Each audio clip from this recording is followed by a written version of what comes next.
Good afternoon. I'm Dr. Terry James Gingrass, and this is Dr. G's ADHD Chat, the show that tries to make the world safe for ADHDers. I am a clinical psychologist, neuropsychologist in private practice, and I've been doing this stuff for almost 40 years now. Actually, it is 40 years now. And I have seen literally thousands, if not tens of thousands, of ADHD kids, adults, families, couples, so on. I'm also the parent of what was once an ADHD child and is now an ADHD adult. As I say most of the time, when I was in training, I learned absolutely nothing about ADHD. We just didn't know that much. And it took up absolutely no space on the learning catalog in the approved, APA approved, American Psychological Association approved training program, PhD program that I was in. And even afterwards, when I did my residency, nothing about ADHD. And then when our child was born that was a little different from the other two, I had friends who were, or at least acquaintances who had trained at, hoity-toity kind of postdoc programs in pediatrics, and they didn't know exactly what to make of all this stuff. And so I did what you got to do, and fortunately, one of the things they teach you in a PhD program is how to learn about stuff, and so that's what I did. I spent a lot of time in workshops and webinars, and actually not so much webinars, they didn't have a lot of those back in that day, but read a lot of articles and a lot of books, and went to a lot of speakers engagements and so on. And frankly, ADHD became one of my specialties. So the last week or two, there had been a lot of things about on Facebook anyway, and on the internet in general, about ADHD disability or not kind of thing, and no, it's not a disability, and and yes it is because of this and all that sort of thing. Well, and I think I talked about that, I guess it was last week, and saying that it's not so much having the ADHD, it's having the ADHD and trying to fit into our educational system and other societal systems that are designed for neurotypicals. Which brings up this week's topic, which is, even if you recognize early on that your child has ADHD, and even if you treat it effectively and efficiently, you are still never going to make that child a neurotypical adult or a neurotypical adolescent or anything else. It doesn't work that way, okay? There is a brain difference in ADHD, and you can argue that it's not really a disability, it's just a different way of functioning, and I'll give you that. I don't have a problem with that. But the whole idea is that it makes you have difficulties in certain settings, in certain, ADHDers, what is it, about, the estimates vary, but somewhere between 70 and 80% of all entrepreneurs have ADHD. Why would that be? Why are there so many of them with ADHD? Well, basically, because ADHDers, that means you're calling your own shots. You're you're the boss, you're in charge, kind of thing. And that's another thing that ADHDers have some problems with, is taking orders, being compliant. It's just doesn't work out very well for them. It makes them upset, and they have troubles doing it. Remember when we were talking, we've talked before about that ADHD, it's not that ADHDers can't pay attention, it's that they don't have real good control over what they pay attention to. If they are interested in a topic or a project or something, man, they can grab it and take hold of it and go with it. But if it's something they're not interested in, they have a very hard time getting started, doing anything with it. And that's a huge problem in schools and in vocations, in jobs. You have a hard time if you're the kind of guy or the kind of gal who can only do stuff you're really interested in. On the other hand, if you get yourself set up in a situation where you can go with that and just do what you feel like doing, you should be the happiest sucker on the planet, shouldn't you? I mean, yeah. But ADHDers, even on medication, even if it's properly diagnosed and prescribed and all that by a practitioner who's kept up with the latest research and so on, still not a neurotypical person. Still not a person who will do stuff just because it's ordered, or just because they might get fired or get a bad job rating or something like that if they don't do it.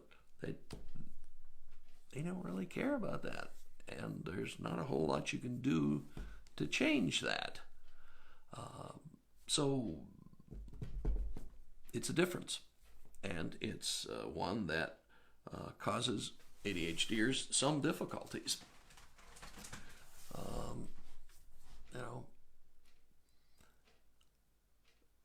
I think in the last 6 or 8 months or so, with coronavirus and all that, I think you've seen, or people have seen, that compliance, being, doing what you're told, is not the strong suit of a lot of people in this country, and this country being America, of course. I'm sorry, and there are folks who would rather risk their health than just comply with what they're told. I'm not going to say they're all ADHD, but a sizable portion of them undoubtedly are. So ADHD people, even properly treated, therapized, the whole shooting match, are still not going to be neurotypicals. They're still going to be slightly different. They're still going to be people who are impulsive, who react fast, who get bored easily, who have troubles doing stuff they're not really interested in. So even if your child is all properly cared for, properly treated, all that stuff, he or she is still going to want to do stuff differently. They're going to want to do stuff because it's interesting to them, not necessarily because it's the best move, say, for their career or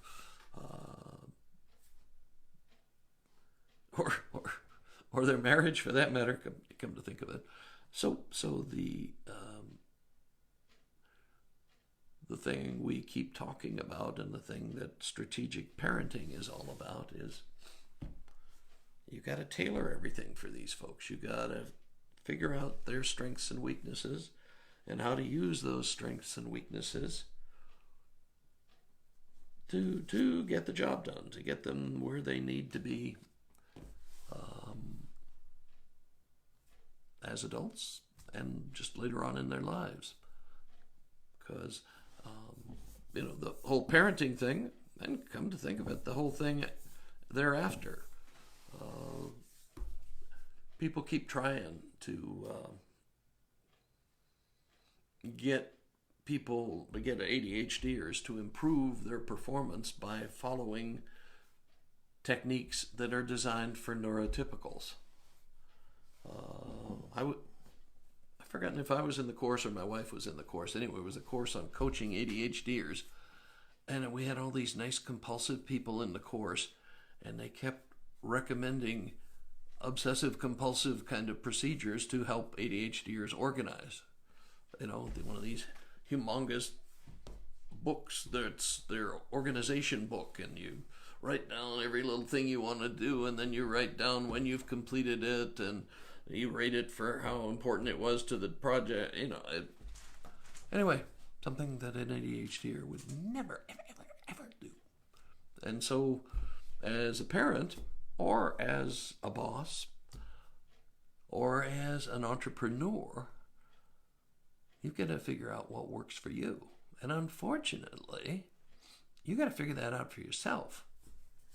Because most of the canned programs, the canned things that all the nice compulsive people in the world enjoy, aren't going to work for you. You're going to get so bored with them that,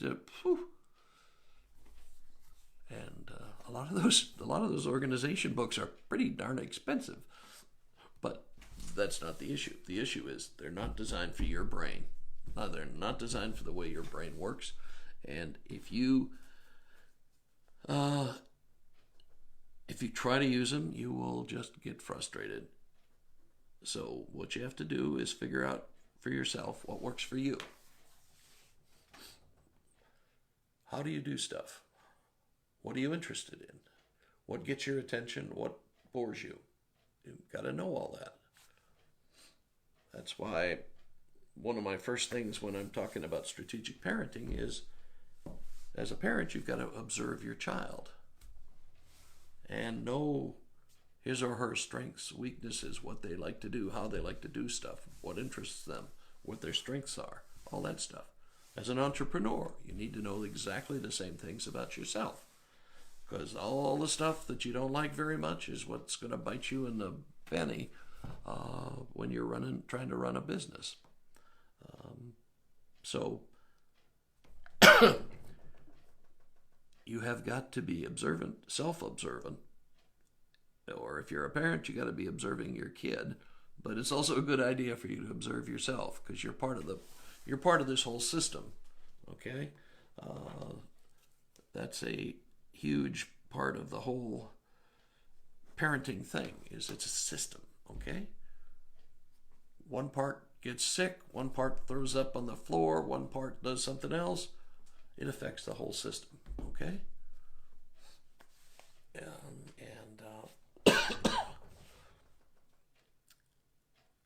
you need to be aware of that and prepared for that, because it's going to affect your whole life. Okay, as a parent of an ADHD child,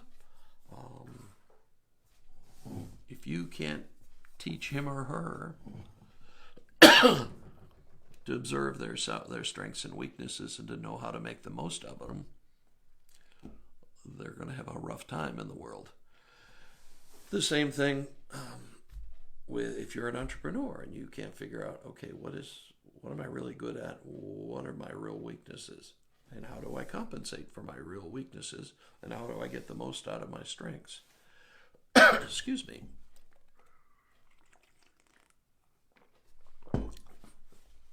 It's a real, it's a problem, but it's also kind of not such a horrible problem to have. But you've got to be a little more creative than the average bear, and you've got to observe self a little bit more. How do you organize things? How do you naturally, when you get stuff done, how does that happen? There are some things you do really well and get done on time. I know from looking at, one mother brought me in her child's report cards all the way through the 11th grade.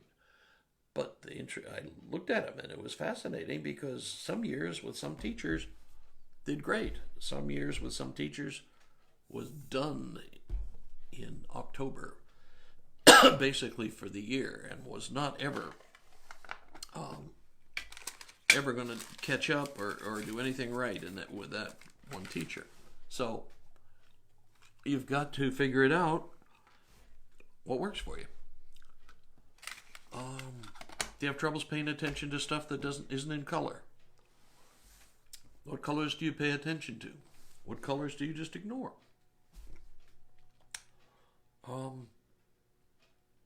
What content, what strength areas do you have, or does your child have, that will help get them to the next position they want to get to, graduate from that grade, get that contractor in for that business or whatever. You've got to know how you work, and it's hard to do. That's what I've spent my life doing, basically, with people. But it takes a lot. It takes an awful lot of observation and an awful lot of paying attention. Where do I always get into trouble? What am I always avoiding when I'm getting into trouble? What am I doing when things are just going well and clicking right along? That will tell you that will give you some very valuable clues into what will work for you.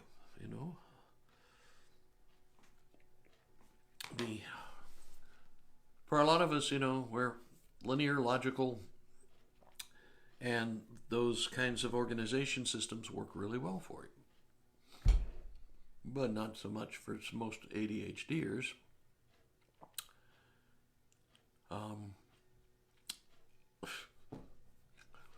For them, a lot of times, they use what I call horizontal organization. Okay, for a lot of us, a little more linear and logical, alphabetizing, putting something in a folder that's alphabetized, putting it in a file cabinet in the right place is the way to be organized. Some people, most ADHDers, need horizontal organization. That is, every flat surface has got a pile of stuff on it. And that doesn't bother them. They can tell you what's in each pile, and a lot of times at what level it is. But there are some limits to how, for one thing, it's not very space efficient, okay? But, and there are ways around even that sort of an approach to organization. But you've got to know what your organization style is, what's your strategy. What are you most comfortable with? For me, personally, piles of paper everywhere drive me absolutely nuts. For some people, that's perfect. And if you move their pile, they will be upset. And you probably will be in trouble with them. Okay, that's me for this week. I am, once again, Dr. Terry James Gingras. My website is terrygingrasphd.com. And write comments. I don't know, I think it's below, but it could be over that way or over that way. I never am sure. Ask questions if, and make suggestions for areas you'd like me to cover. This is what I do. Not the Facebook stuff, but ADHD is a major part of what I do for a living. And so appreciate questions and new thoughts and anything interesting that I may have not considered about ADHD. Okay, so we will catch you next time. And we're getting closer and closer. I keep telling you that I got an announcement coming, and it's getting closer. Okay, we'll see you next week.